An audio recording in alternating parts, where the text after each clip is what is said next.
श्री माऊली देवी कणकुंबी या गावातून ज्या मातेने जन्म घेऊन या तुमच्या गावाच्या बाजूने जायचा एक मार्ग केलेला आहे, ती माता म्हणजे श्री मलप्रभा देवी माता। आणि या मलप्रभा देवी मातेच्या ज्या काठावरती ज्याने एक स्वयं एक अवतार प्रकट केलेला आहे, ते जे म्हणजे आहेत आपले श्री हनुमानजी। आणि या दोन देवांमध्ये देवांच्या बाजूला जे गाव आहे, जी पावनभूमी आहे, ती हबनहट्टी म्हणून ज्या पावनभूमीमध्ये आज मी इथं उभे आहे। आणि मला खास श्री गणेश जयंती निमित्त मला इथं बोलून माझा सत्कार केला, त्याबद्दल मी सर्वप्रथम या सर्व गावकरी मंडळींचा मी मनापासून आभार व्यक्त करतो। स्टेजवर उपस्थित अध्यक्ष, उपाध्यक्ष, त्याच प्रकारे सर्व प्रमुख पाहुणे व ज्यांनी मला समोर स्टेज एक उपलब्ध करून दिले आणि स्वतः खाली तट्ट घालून बसलेले आहेत, त्या माझ्या आया बहिणी, जे माझे भाऊ किंवा वडील मंडळी, शेतकरी मंडळी आणि आमची ही चिमुकली, त्या सर्वांचे भी मी वंदन करतो। कारण तुम्ही खास मला इथपर्यंत स्टेजवरती जागा दिलात आणि तुम्ही स्वतः खाली बसलात। आणि काही तुमची माफी पण मागतो की तुम्ही खाली बसलात, आम्ही वरती आलो, पण काही नाही, आलेल्या पाहुण्यांचा एक मान सन्मान म्हणून तुम्ही आम्हाला इकडे बोलवलात, त्यासाठी तुमचे मी मनापासून अजून एकदा मनपूर्वक आभार व्यक्त करतो। तर एक मूर्ती बनवणारा देवाला म्हणतो की देवा, तू असंख्य बोलणारे चालणारे देव जन्माला दिलेले आहे आणि मी सुद्धा दगडाचे देव बनवलेले आहेत। तर लोक त्या दगडाची पूजा करतात, दगडाने बनवलेल्या देवाची जाऊन पूजा करतात, पण तू बनवलेल्या या असंख्य ज्यांना बोलता येते, चालता येते, बघता येते, अशा या देवांची पूजा करत नाही। हा खूप मोठा प्रश्न आहे। आणि या गावामध्ये याचं उलट होतं की या गावामध्ये देवाची तरी भक्ती केलीच जाते, त्याच प्रकारे जिवंत असलेल्यांची सुद्धा भक्ती केली जाते। असेच आमचे श्री परशुराम भाऊ नंदियाळी सर यांची जिवंतपणे एक मूर्ती या हबनहट्टी या गावामध्ये उभारलेली आहे। आणि हे एक तुम्हाला एक म्हणजे एक समजण्यासाठी दिलेलं आहे की जिवंतपणी सुद्धा माणसांची भक्ती केली जाते। केव्हा भक्ती केली जाते? जर तो माणूस स्वतःसाठी न राहता, स्वतःच्या स्वार्थासाठी न राहता जर दुसऱ्यासाठी जगत असेल तर त्याची भक्ती ही केलीच जाणार।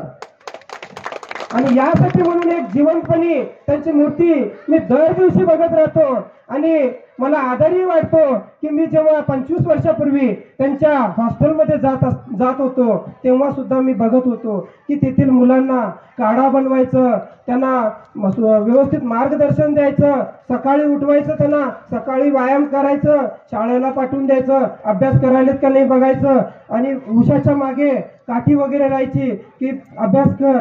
आणि ही मुलं कुठली होती? तर आपल्या या खेडेगावातली सगळी मुलं, ही खेडेगावातली। मी खास म्हणून बघायला म्हणून जायचो, कारण की मी पण एका हॉस्टेलमध्ये शिकलेलो होतो आणि त्यांचं पण एक हॉस्टेल आहे। तर इकडच्या हॉस्टेलमध्ये आणि तिकडच्या हॉस्टेलमध्ये फरक काय हा बघायला जायचो। स्वतः त्यांनी स्वतःच्या पैशाने जेवण देऊन सगळं हे करून या मुलांना घडवत होते त्यांनी। तर अशी ही आज ही मूर्ती आहे, तर त्यांचे मी मनापासून आभार व्यक्त करतो। आणि जे आज तुम्ही मला बोलवलात, श्री गणेश जयंती, श्री गणेशजी देव भगवान, हा काय आहे? जीवनामध्ये सुख आणणारा।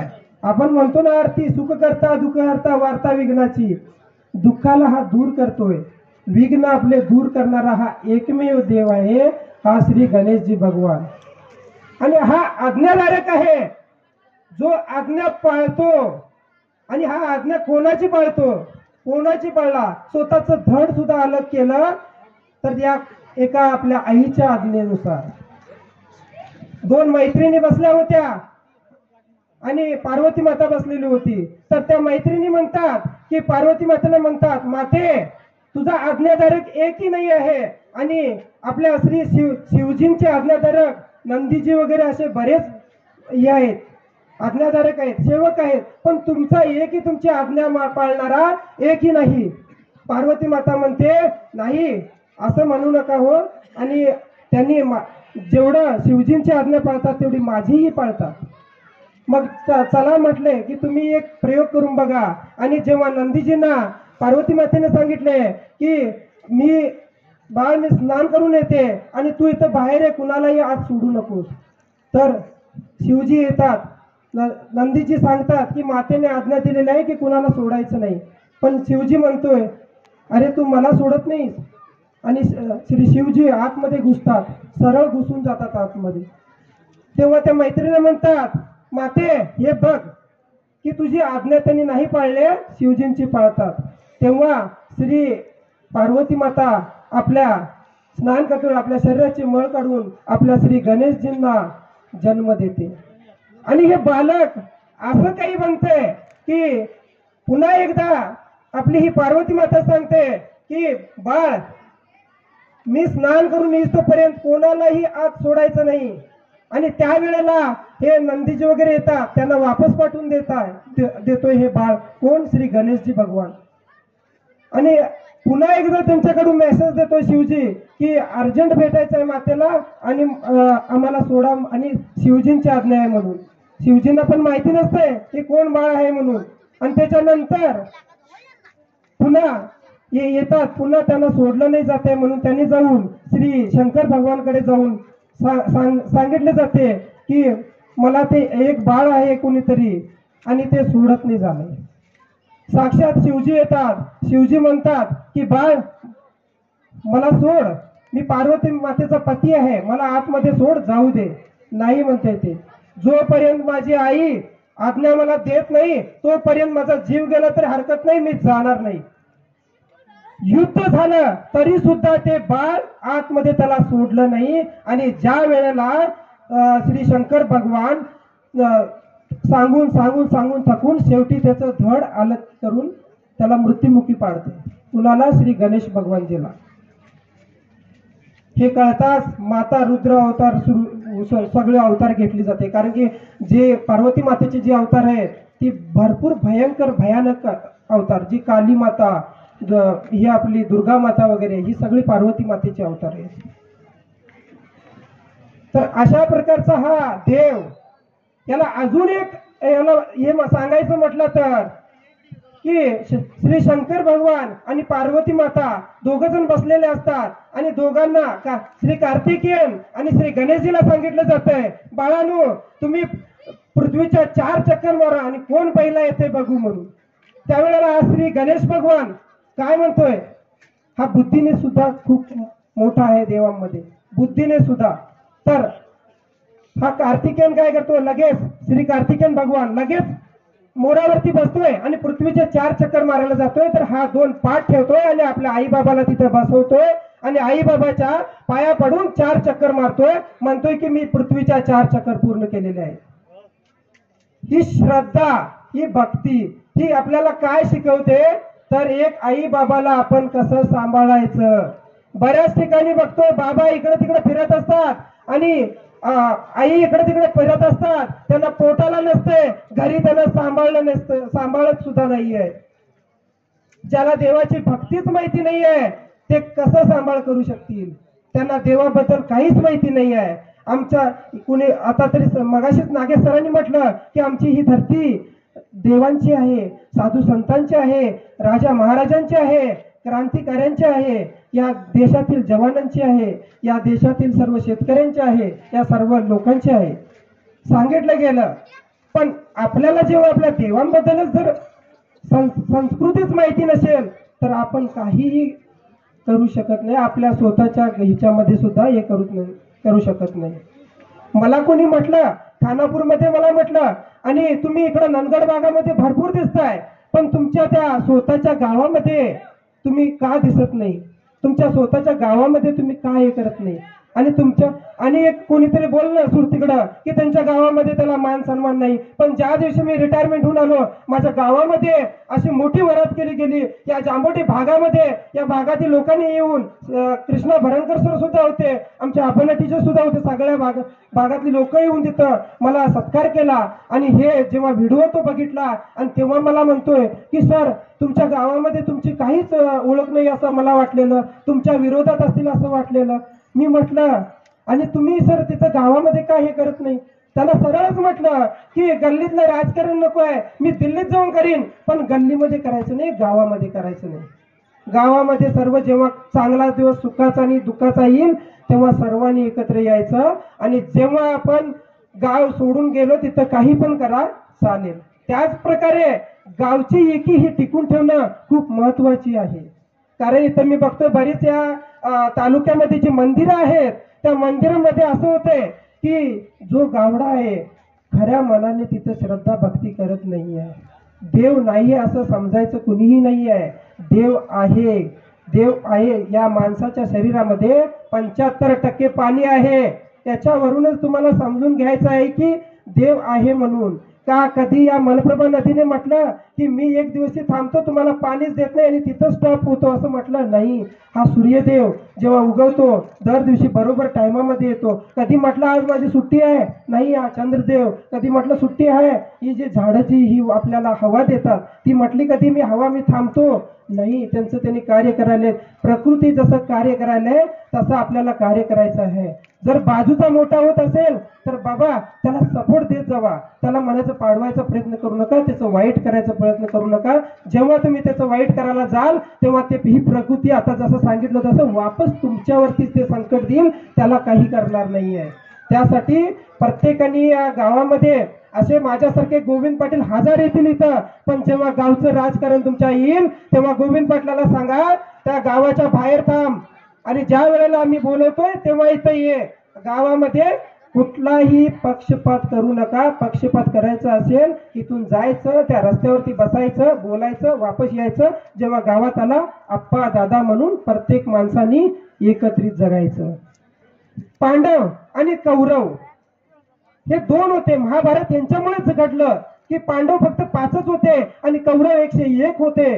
तरी सुद्धा जीत कुणाची झाली? कोण विजय झाला? कुणाचा विजय झाला? पांडवांचा झाला. का झाला? तर त्यांनी खऱ्या मार्गाने गेले. त्यासाठी गावामध्ये एक जर खऱ्याने वागत असेल त्याच्या अख्ख्या गाव जर विरोधात गेलं तरी तो एकट्याचाच विजय होणार, ही एक खंत आहे. आणि दुसरी गोष्ट म्हटला तर ज्या वेळेला महाभारतामध्ये जेव्हा रणांगणात जेव्हा युद्ध सुरू होतं, कर्ण हा अतिश्रेष्ठ योद्धा होता आणि या कर्णाने जो बाण मारला म्हणजे जेव्हा आपला जो पार्थ श्री अर्जुनजी जिथं बसत ज्या रथावरती होते, श्री कृष्णजी ज्या रथावरती होते, श्री हनुमानजी ज्या रथावरती होते, तो रथ 4 फूट मागे जायचा. असा एक बलशाली एक कर्ण म्हणून जो कुणाचा आहे, रक्त कुणाचा आहे? पांडवांचा आहे. पण कुणाकडे गेला? कौरवांकडे गेला. चुकीच्या लोकांकडे लढला. साक्षात ज्या रथावरती 2 भगवान होते ज्यांनी सृष्टीची रचना केली, असा एक शंकरजी भगवान आणि एक होता विष्णू भगवान. तर विष्णू भगवानाचं रूप कोण होता? श्री कृष्णजी. आणि शंकरजींचा भगवान कोण होता? रुद्र अवतार श्री हनुमानजी. तर हे 2 बसले असता सुद्धा जेव्हा कर्ण जेव्हा बाण सोडायचा तेव्हा 4 फूट मागे रथ जायचं, तेव्हा हा किती श्रेष्ठ होता असणार. पण शेवटी विजय कुणाचा झाला? पांडवांचा झाला. खऱ्याला चालत जायचं. तर मी माझी इथं बऱ्याच समस्त लोकांना माझी ओळख नाही पटली असणार अजून, तर मी जय जवान जय किसान म्हणून समाजसेवा एक संघटना ओपन केलेली आहे, फक्त आणि फक्त या शेतकऱ्यांसाठी आणि जवानांसाठी वगैरे म्हणून. बऱ्याच शेतकऱ्यांना असा प्रॉब्लेम होतोय की एखाद्या वेळेला जर ऍक्सिडेंट झालं, काही झालं तर त्यांना पहिल्यांदा तिथं जाऊन विचारलं जातंय की 40,000 असतील तर आम्ही ऑपरेशन सुरू करतो, नाही तर आम्ही ऑपरेशन सुरू करत नाही. आणि त्यावेळेला म्हणून मी हजारांनी या आमच्या भागातील किंवा तालुक्यातील हजारांनी संख्यांचा एक व्हॉट्सअप ग्रुप केला. त्याच्यामध्ये एक एक प्रॉब्लेम आलेला टाकत गेलो. की आज या गावामध्ये ऍक्सिडेंट झालेला आहे, एक शेतकऱ्याला पैशाची गरज आहे आणि आम्ही आमच्या थोडंफार म्हणून त्यांना मदत करू म्हणून. आणि त्याच ग्रुपमधून हजार लोकांमधून एक 100 मुलांनी समाजसेवेमध्ये उतरून माझ्या बरोबर कुणी 500, कुणी 5000, कुणी 200, कुणी 100 असे देऊन एक 40,000ची जे अमाऊंट आहे ते आम्ही त्या डॉक्टरला द्यायला सुरुवात केली पहिल्यांदा या खानापूर तालुक्यामध्ये. आणि पहिली ती माझी पत्रकारीमध्ये पहिली न्यूज, कारण की मी कुठल्या पत्रकाराला देत नाही, पण पहिली न्यूज जी दिली माझी ती आपल्या कृष्णा भरणकर सरांनी सकाळ न्यूज मध्ये दिली की या अशा ग्रुपमधून समाजसेवेच्या अशा माणसांना हे भेटत चालले म्हणून. बऱ्याच ठिकाणी म्हणजे आपण या शेतकऱ्यांना गेल्यावरती म्हणतात की ऑपरेशनला पैसे द्या आणि त्या टायमाला नसतात, त्या टायमाला ही माझी संघटना मदत करते. बरेच जण मला तहसीलदार ऑफिसमध्ये वगैरे येऊन भेटतात आणि सर माझे डॉक्युमेंट देत नाही झालेत. मी सरळ जातोय आणि डॉक्युमेंट घेऊन देतोय. कुठल्याही पोलीस स्टेशनमध्ये असू देत, आमची FIR घेत नाही झालेत, आम्ही FIR करून देतोय. एक शेतकऱ्यानं तुम्हाला का सांगतोय आणि मी का काढली ही संघटना, याचे एक उत्तम उदाहरण म्हणजे प्रत्येक ठिकाणी राजकारण्यांची पण संघटना आहे, वकिलांची संघटना आहे, पत्रकारांची संघटना आहे, पोलिसांची संघटना आहे, सगळ्यांच्या संघटना आहेत, पण या शेतकऱ्यांची संघटना नाही आहे. जन्मोजन्मी हे शेतकरी खाली बसतात जमिनीवरती, यांना हे स्टेज कधी उपलब्ध नाही आहे. आणि ज्यांना त्यांनी स्टेज उपलब्ध करून दिलं, ज्यांना त्यांनी मोठं केलं, ते यांच्यासाठी नाहीये. असतील चुकून 1-2 करणारे असतील, पण स्वतःच लढावं लागणार. आणि यासाठी म्हणून मी जी संघटना ओपन केलेली आहे, तुमच्या आमच्या या सगळ्या शेतकऱ्यांना एकत्र घेऊन जाण्यासाठी. शेतकऱ्यांनो एकत्रित व्हा, एक व्हा, एकीने जर राहिला तुम्ही विचारा, प्रत्येक तुमच्यामध्ये शेतकऱ्यांनी एकत्र येऊन म्हणा कोणताही प्रॉब्लेम असू दे आमच्याकडे तुम्ही कधी पण या, कधी पण फोन करा. पण एकच विनंती, तुम्ही भांडण करून आपल्या जमिनी या विकू नका. भावामधनं ज्या जमिनींचे वाद चाललेत, आज मी जर बघितलं तर खानापूर तालुक्यामध्ये भरपूर आहे. तुम्ही जर शाणे असाल तर आपल्या भावाला म्हणा अर्धा एकर जमीन जास्त घे, पण इथंच मोकळं करूया. कारण की पूर्वीची पंचायत आणि पंच लोक नाही आहेत, ती सगळी नेत्यांची लोक आहेत. एक याच्यासारखा न्याय देणार, 4 जण इकडे होणार, 4 जण तिकडे जाणार, परत जाणार कुठं पोलीस स्टेशन पण दोन्हीकडनं नेते प्रेशर देणार, तो कोर्टला घालणार. मरला तरी ती जमीन तुमच्या हातात नाही आहे. त्यासाठी तुम्ही स्वतःहून हे करा. आणि कोणताही प्रॉब्लेम असू देत, हॉस्पिटलचा असू देत, जमिनीचा असू देत, कोणताही कुठल्या ऑफिसात असू देत, काही पण असू देत, तुम्ही आमच्याकडे निसंकोच या, कधीही या, तुम्ही खाली जाणार नाही. आणि जो आजपर्यंत आलाय त्याला आम्ही खाली सोडलेलं नाही, त्यांचं काम करूनच पाठवलेलं आहे. कारण की मी स्वतः जाऊन कुणाला जाऊन सांगत नाही की तुम्ही माझ्याकडे या, माझ्या संघटनेत जॉईन व्हा म्हणून. नाही, जेव्हा तुमच्यावरती संकट येईल, तेव्हा आठवण येईल, तेव्हा तुम्ही स्वतःच याल आमच्याकडे. पण तेव्हा यायच्या अगोदर पूर्वीच तुम्ही आला तर खूप चांगलं होईल. तर बराच इथं म्हणजे मी सांगायचं माझं बरंच आहे. मी एकदा भाषण बोलायला लागलो तर खूप बोलतोय, पण नको आहे, कारण की तुम्हाला पण इथं पुढचा कार्यक्रम बघायचा आहे.